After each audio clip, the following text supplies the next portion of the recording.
மக்களை நம்ம இன்றைக்கி என்ன பார்க்க போகிறோம்னு பார்த்தீங்கன்னா ஒரு புதுமையான டிஷ் தான் பார்க்க போகிறோம். கடலை மாவு வச்சு தேவையான பொருள் பார்த்திங்கன்னா வெங்காயம், கடலை மாவு, முருங்கைக்காய், உருளைக்கிழங்கு, இஞ்சி, பச்சை மிளகா, நான் அந்த 3 தக்காளியை பேஸ்ட்டாக அரைச்சி வச்சுருக்கேன், பெருங்காயம், கருவேப்பிலை இதுதான் இதுக்கு தேவையான பொருள். வாங்க இப்போ எப்படி செய்யறதுன்னு பார்க்கலாம்.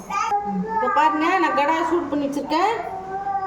கடலை எண்ணெய் 2 டேபிள் ஸ்பூன் போட்டிருக்கேன். 1 ஸ்பூன் கடுகு, 1/2 ஸ்பூன் சோம்பு, 1/2 ஸ்பூன் ஜீரகம், சுற்றி வச்சுருக்கிற வெங்காயம் வதக்கிக்கலாம்.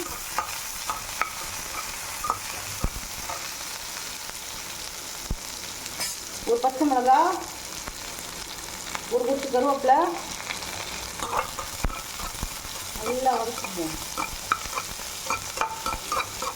கொஞ்சம் கண்ணாடி படமாக வதக்கிக்கலாம். இது ரொம்ப வித்தியாசமான ஒரு மசாலா, இது சூப்பராக இருக்கும். நீங்களும் ட்ரை பண்ணி பாருங்கள்.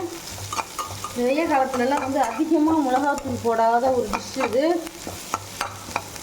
பச்சை மிளகாலாம் இன்னும் ஒரு வாசனைக்கு போட்டுக்கணும். ஏன்னா இது காரமே சேர்க்கக்கூடாது. அடிக்கிற வெயில்ல நம்ம உடம்பு ரொம்ப ஒரு ஆரோக்கியமாக வச்சுக்கணும்.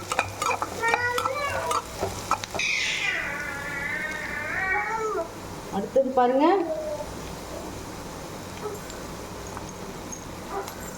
நான் ஒரு 2 ஸ்பூன் கடலை மாவு போடுறேன். இதையும் இதோட சேர்த்து வதக்கிக்கலாம்.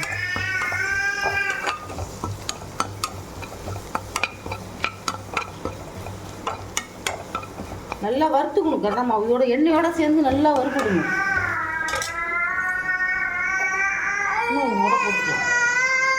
தேவையோ அதுக்கு தகுந்த மாதிரி கடலை மாவு கொஞ்சம் போட்டுக்கோங்க. ரொம்ப திக்காக இருக்கக்கூடாது, தண்ணியாக தான் இருக்கணும் இந்த குழம்பு. கொஞ்சம் இந்த மசாலா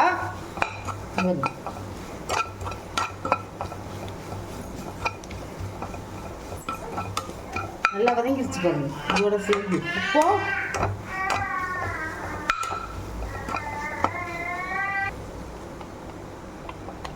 கொஞ்சோண்டு பெருங்காயம். நான் எல்ஜி தான் யூஸ் பண்ணுறேன். எல்லா பெருங்காயம் எல்ஜி சூப்பராக இருக்கும். நான் அதுதான் வாங்குவேன். உங்களுக்கு எது பிடிக்குமோ வாங்கி போட்டுக்கோங்க. அடுப்பில் சிம்மில் போட்டு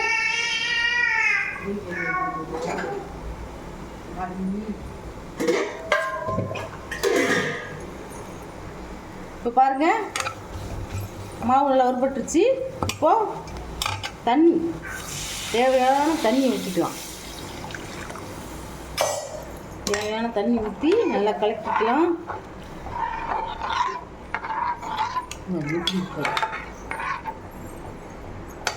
கலக்கிட்டு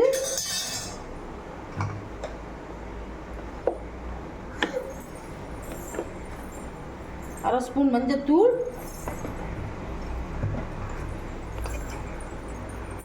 இந்த டிஷ்ஷுக்கு தேவையான மிளகாய், வெறும் சில்லி பவுடர் போடுறோம் 1 ஸ்பூன்,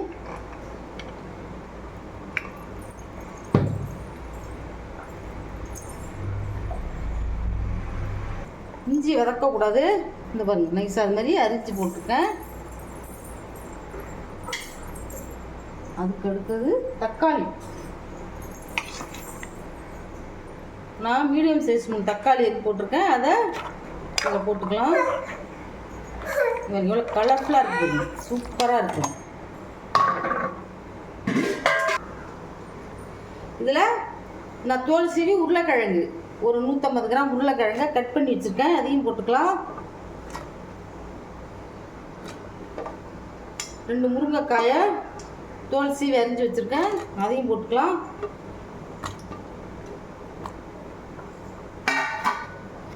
இது உங்களுக்கு என்ன காய் வேணுமோ போட்டுக்கலாம். கொத்தரங்காய், வெண்டைக்காய். ஆனால் வெண்டைக்காய் போடும்போது வதக்கி போடணும். கொத்தரங்காயும் கொஞ்சம் வதக்கி போட்டுக்கோங்க. இப்போ இந்த டிஷ்ஷுக்கு தேவையான உப்பும் போட்டாச்சு.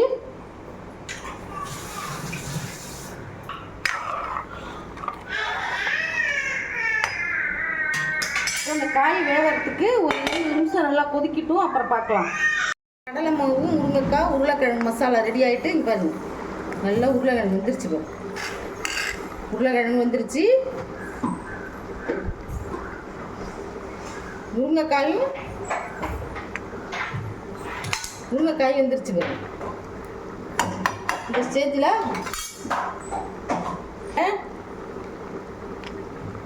பாருங்கள் 2 டேபிள் ஸ்பூன் நெய். சூப்பராக இருக்குது பாருங்கள். இப்போது கொத்தமல்லி தழை தூவி அடுப்பு ஆஃப் பண்ணிடலாம்.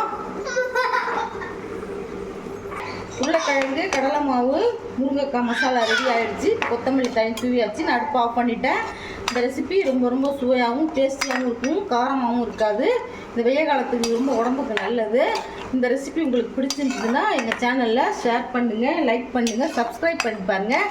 அப்போ தான் நாங்கள் போடுற ஒரு புது வீடியோவும் உங்களுக்கு வந்து சேரும். தேங்க்யூ, பாய்.